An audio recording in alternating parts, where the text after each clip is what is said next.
Hello mga katuts! So quick update lang tayo ngayon, November 25, Tuesday. Dito ako duty sa Santa Mesa. At dito, busy pa rin ako mag-asikaso ng ating paraffle.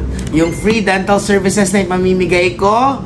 So kung sinong maswerteng mananalo, malapit-lapit na po. So, ang mechanics natin, ilalagay na po dito. Screenshot nyo na lang po kasi ang dami pa rin nagda-direct message sa akin.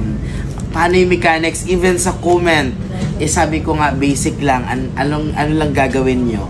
So, screenshot nyo na to. Sobrang basic lang. Like, mag-follow, mag-share, at mag-comment bakit deserving kayo manalo. Sa ating free dental services, is either postizo, pasta, cleaning, and bunot.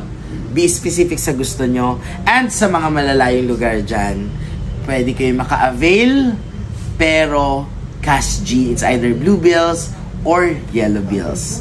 So ano pang hinihintay nyo? At the same time mga katuts, mag-a-announce lang ako na yung mga nakalista po dito ay mayroon pong multiple. Meaning, isang pangalan, madami ang entry niya. Paano nangyayari yon?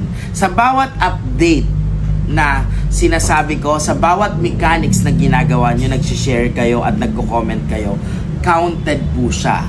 So kung every update may entry kayo, tapos naka 10 or 20 na kayo na share at ginagawa nyo yung mechanics na sinasabi ko, 20 din po ang nakalistang pangalan sa inyo dito. So meaning, mas malaki ang chance nyo na mabubunot po kayo. Kaya mga katuts, sobrang basic lang. Ano pang hinihintay nyo? Sundin nyo lang ang mechanics ng game natin. This is my rule. Gagawin nyo na lang. So yun lang mga katuts. Thank you and don't forget to smile.